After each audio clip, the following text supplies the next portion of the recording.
Assalamualaikum warahmatullahi wabarakatuh. Perkenalkan, kami dari kelompok 10 yang beranggotakan Faza Minanur Rahman dengan NIM 1908101243 dan saya sendiri Neneng Siti Muniroh dengan NIM 1908101255.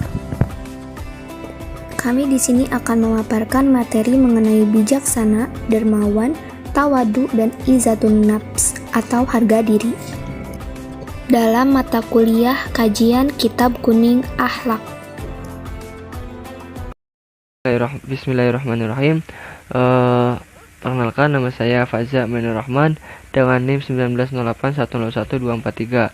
Di sini saya akan menjelaskan atau memaparkan materi tentang tawadu dan izatun nafs atau menjaga harga diri. Yang pertama itu tawadu. Apa sih yang dinamakan tawadu? Jadi tawadu itu sikap rendah diri, dan menurut istilahnya rendah diri bukan berarti merendahkan diri, dan menurut istilahnya yaitu sikap merendahkan diri dan melemah lembutkan hati bukan karena kehinaan atau keremehan diri. Dan tujuan dari sikap tawadu adalah memberikan setiap hak sesuai dengan hak atau porsinya. Dan tawadu merupakan faktor yang menghasilkan ketinggian derajat dan kemuliaan diri.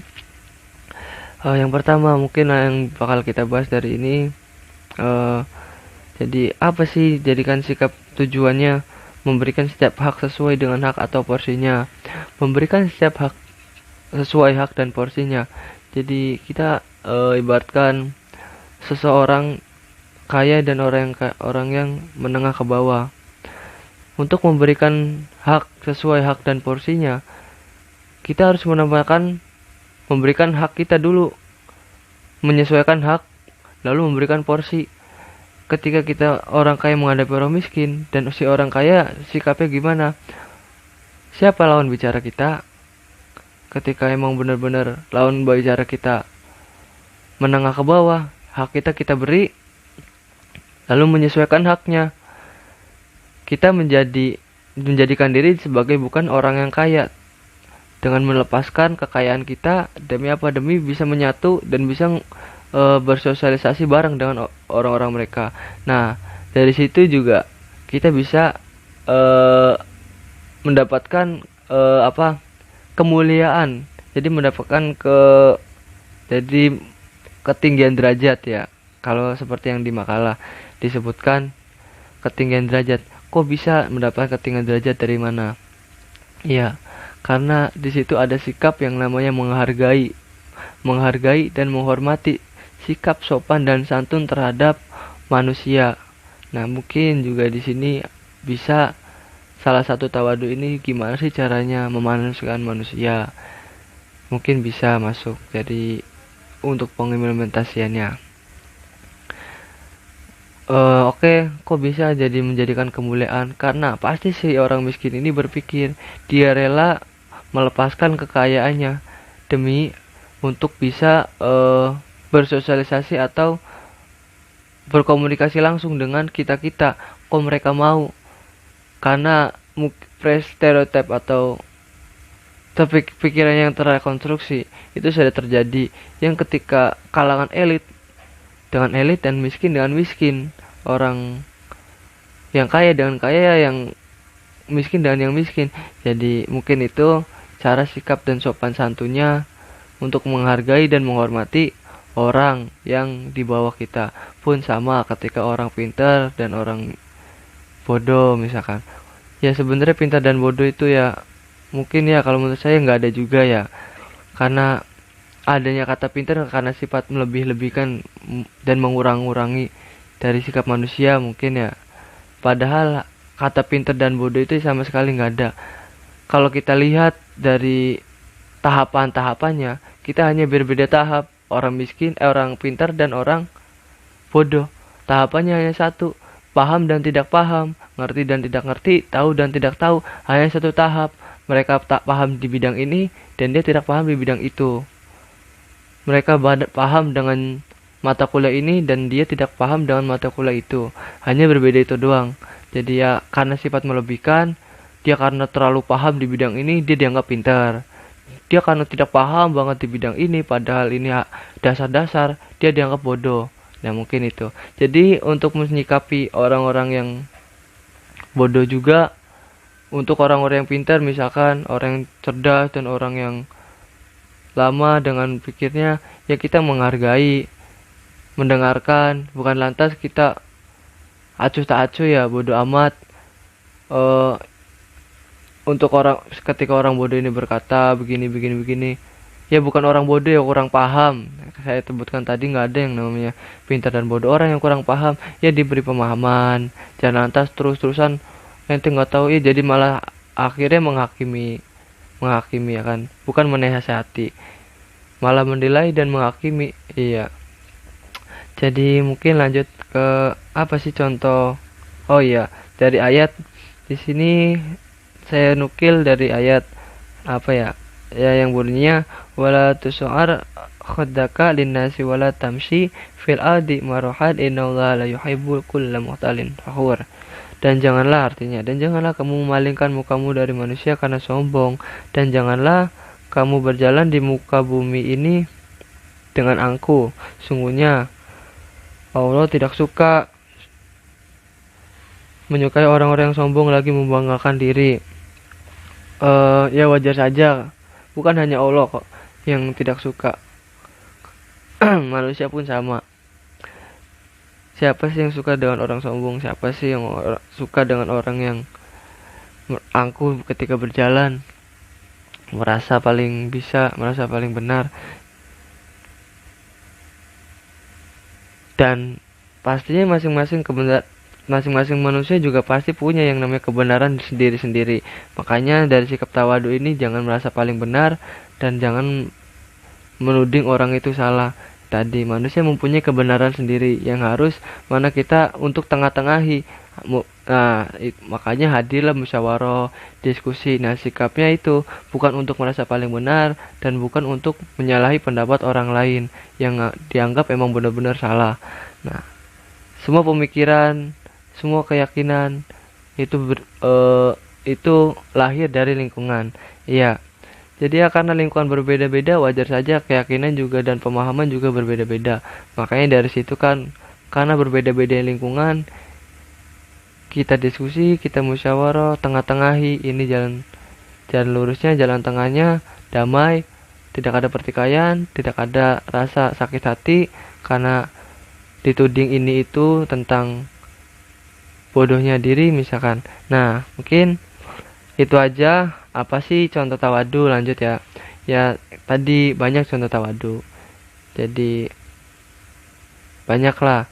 Jadi ya yang pintar jangan merasa pintar, yang bodoh juga jangan merasa bodoh gitu. Karena bedanya hanya satu tingkat, paham dan tidak paham. Hanya belajar beres, langsung jadi orang pintar kalau ya ngikutin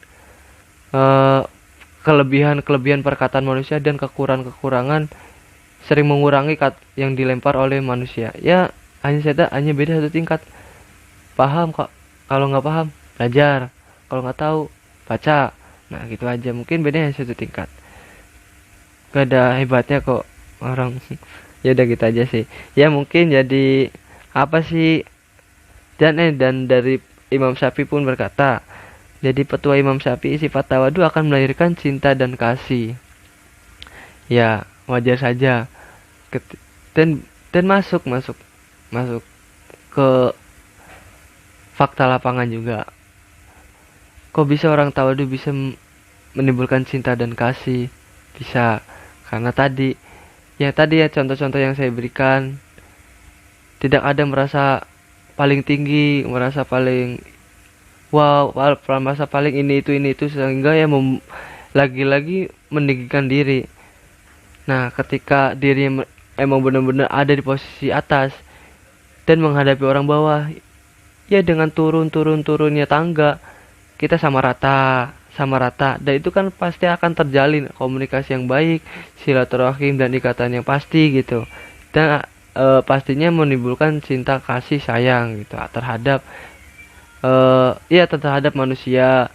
Ya karena lagi-lagi kita berpikir kan, Ya, karena kita juga seringkali berpikir lah ya, apa sih untungnya seorang yang pintar kalau ilmu tidak manfaat, dan apa untungnya juga orang yang kaya tapi hartanya tidak berkah dan juga tidak bisa membahagiakan orang lain. Ya itulah ya.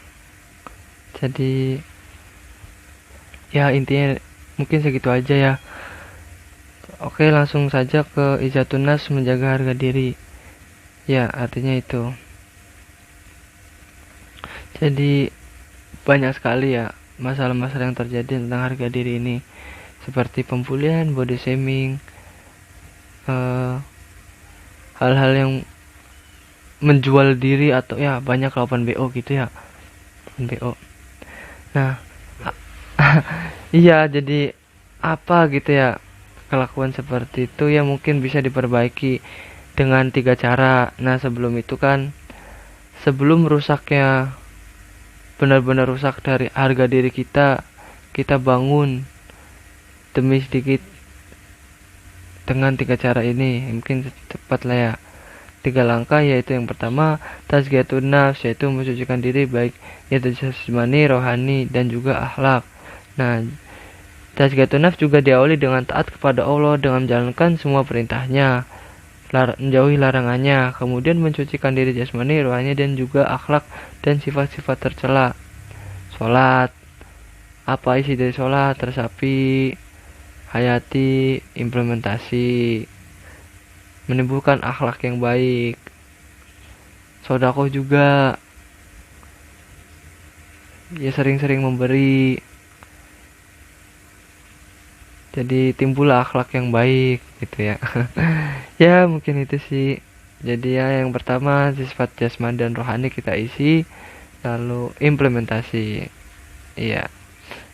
Terus yang kedua itu iffatun nafs, itu menjaga atau menahan diri. Menahan diri dari mata, dari melihat yang haram, menahan diri dari telinga, menahan diri dari zina, menahan diri dari apa-apa yang mendatangkan dosa, dan lain-lain. Iya, jadi menahan diri. Sebab terbentuknya harga diri itu. Yang ketiga, i'timad 'alan nafs, yaitu berdikari atau berdiri di kaki sendiri. Dan berdikari akan menghindarkan kita dari sifat meminta. Berdikari juga membuat kita tegak berdiri, memandang masa depan dengan langkah yang pasti. Ya, jadi mungkin seringkali berdikari ini didengar ya. Jadi jadi orang yang mandiri, tangguh, jiwa pemberani, dan bisa untuk mengambil keputusan, dan tidak lupa juga mempunyai namanya prinsip hidup. Ya, mungkin itu yang akan menjadikan harga diri itu terbentuk dari 3 itu. Mempunyai prinsip, ya, berdiri di kaki sendiri, ya rebahan, ya walaupun rebahan juga yang penting berdikari. Berdiri di kaki sendiri, kalau di kaki orang lain kan gimana ya bayanginnya, ya gitulah. Mungkin dari saya itu aja, kurang lebihnya mohon maaf. Wassalamualaikum warahmatullahi wabarakatuh. Assalamualaikum warahmatullahi wabarakatuh. Perkenalkan, nama saya Neneng Siti Muniroh dengan NIM 1908101255. Saya di sini akan sedikit memaparkan materi mengenai bijaksana dan juga sikap bijaksana dan juga dermawan. Nah, yang pertama yang saya akan paparkan yaitu materi mengenai bijaksana. Nah, dalam agama Islam, orang mulia adalah orang yang berperilaku terpuji, yakni orang-orang yang dirinya bertakwa kepada Allah Subhanahu wa Ta'ala. Nah, sementara itu berbeda dengan orang yang salah satu orang yang bersikap bijaksana, yaitu orang yang lebih mementingkan kehidupan akhirat dibandingkan dunia. Nah, apa sih itu pengertian atau apa sih itu bijaksana? Nah, bijaksana yaitu seorang yang bertindak berdasarkan akal sehat dan logis, sehingga dapat bersikap tepat dalam menghadapi setiap keadaan dan peristiwa. Ada juga yang berpendapat bahwa bijaksana adalah suatu sikap di mana seseorang dapat menyesuaikan atau menempatkan diri dan segala sesuatunya terhadap keadaan yang telah terjadi. Nah, sikap bijaksana ini bukan suatu bentuk kepandaian, namun kepandaian tersebut dapat turut membantu dalam bersikap bijaksana. Biasanya orang yang cerdas dianggap sebagai seorang yang bijaksana karena mampu mengambil keputusan yang tepat dalam kepala dingin. Selanjutnya itu mengenai ciri-ciri orang yang bijaksana. Nah, seseorang dapat dikatakan memiliki sikap bijaksana itu bila di dalam dirinya terdapat pertama ya, pada umumnya orang yang memiliki ciri orang yang bijaksana itu dirinya memakai pakaian yang rapi karena dirinya itu sangat dihargai ya, menghargai dirinya sendiri. Lalu yang kedua, ya biasanya mau mendengarkan perkataan orang lain dan akan berpikir terlebih dahulu sebelum memutuskan keputusan. Lalu yang ketiga, kebiasaan dalam berpikir membuat rasa ingin tahunya semakin tinggi. Keempat yaitu pandai membaca keadaan sehingga mengetahui waktu yang tepat, kapan ia harus berbicara dan kapan dia harus diam. Lalu yang kelima itu tidak sembarangan menilai orang lain. Nah, jadi ia tidak sembarangan langsung menilai orang itu bagaimana. Lalu yang keenam itu lebih mendahulukan kepentingan umum daripada kepentingan pribadi ya. Nah, lalu yang ketujuh tidak egois atau memperdulikan kepentingan orang lain dalam mengambil keputusan. Sama halnya seperti poin tadi yang keenam, lebih mendahulukan kepentingan umum dibandingkan kepentingan pribadi, yaitu tidak egois ya. Lalu yang kesembilan, tidak berlebihan dalam bersenda gurau. Lalu yang terakhir yaitu selalu berusaha menjaga perasaan orang lain. Baik, selanjutnya yaitu manfaat bersikap bijaksana. Nah, setelah dari penjelasan-penjelasan tadi mengenai arti bijaksana, dapat disimpulkan ya bahwa bersikap bijaksana merupakan suatu hal yang baik. Nah, adapun beberapa manfaat dari bijaksana yaitu pertama ya, dengan bersikap bijaksana dalam kehidupan sehari-hari, maka seseorang telah membuat hal yang baik bagi dirinya dan juga bagi orang lain.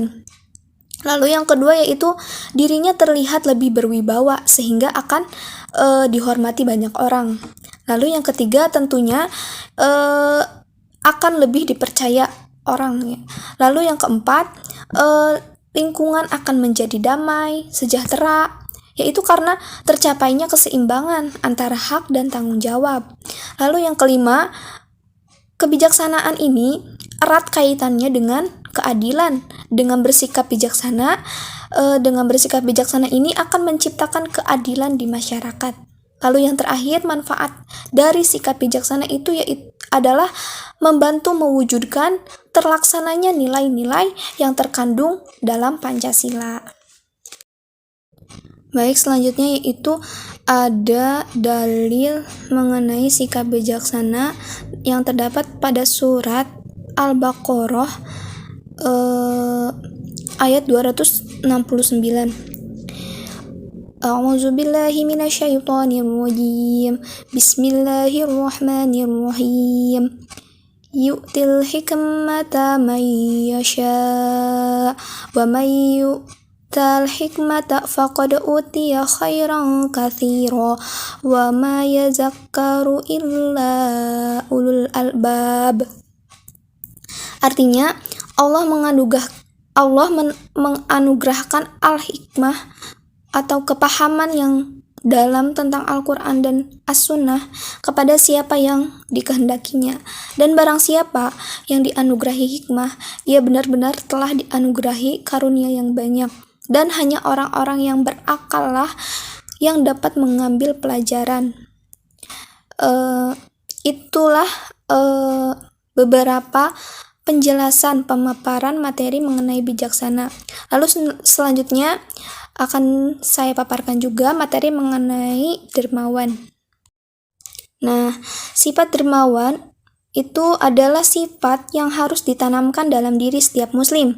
Nah, menurut kamus KBBI ya, dermawan itu diartikan sebagai pemurah hati atau orang yang suka berderma, beramal ya, atau bersedekah. Nah, lalu menurut istilah dermawan bisa diartikan juga ya, memberikan sebagian harta yang dimilikinya untuk kepentingan orang lain yang membutuhkan dengan senang hati tanpa keterpaksaan. Nah, orang yang dermawan adalah orang yang senang jika bisa membantu orang lain yang sedang ditimpa kesusahan.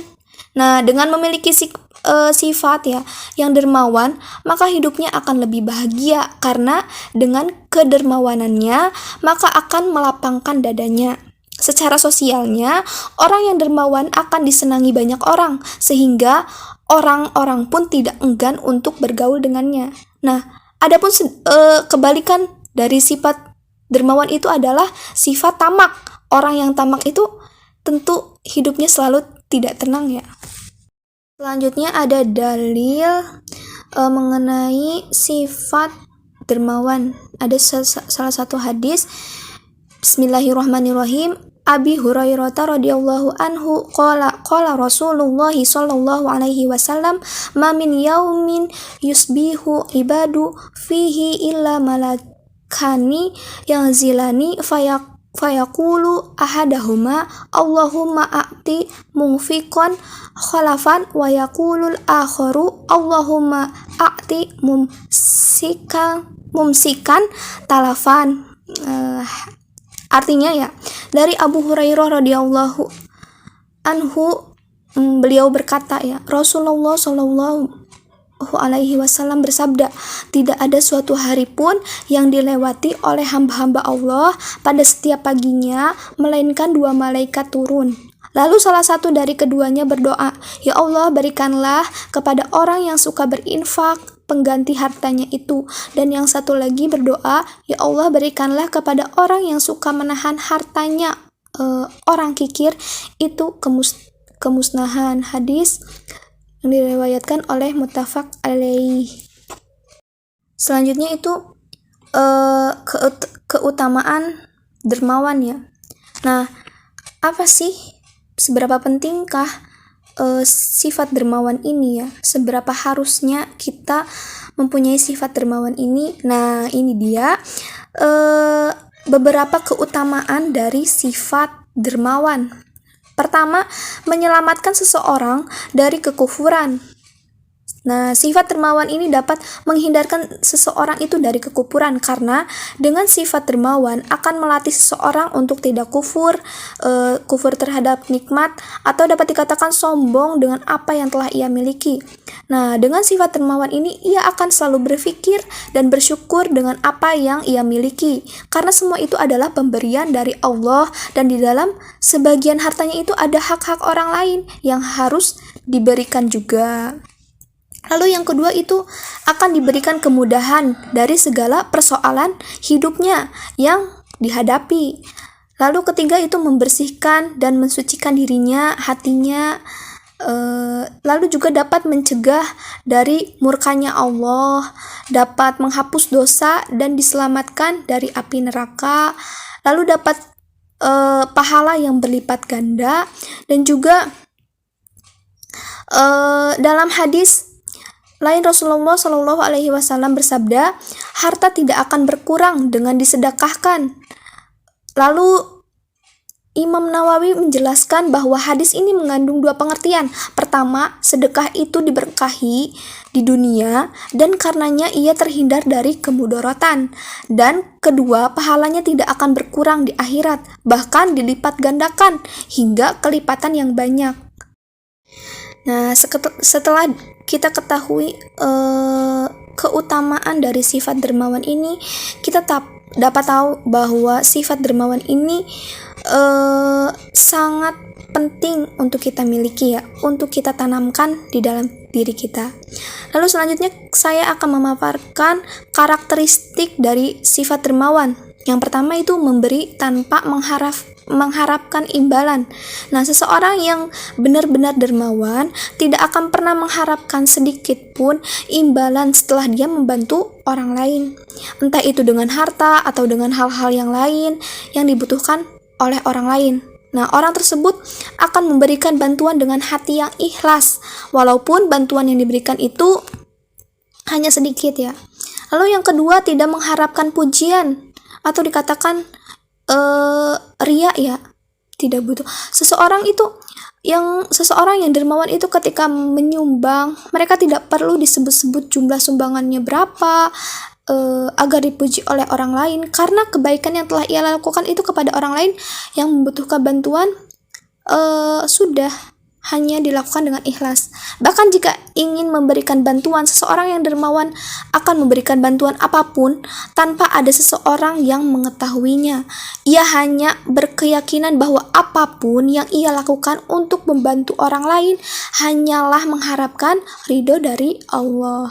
Lalu yang ketiga itu memiliki perhatian yang besar terhadap orang yang menderita. Seseorang yang memiliki sifat dermawan ini selalu memiliki kepekaan terhadap orang-orang yang benar-benar sedang membutuhkan bantuan, baik itu dari lahiriah ataupun batiniah. Nah, ia akan memberikan perhatian dan bantuan tanpa harus ada yang menyuruh, karena hatinya secara otomatis akan tergerak untuk membantunya. Lalu yang keempat itu, jika kebetulan tidak dapat membantu, maka haruslah menolak dengan halus dan meminta maaf karena tidak dapat membantunya. Allah mencintai seseorang yang sopan dan dapat menghargai orang lain.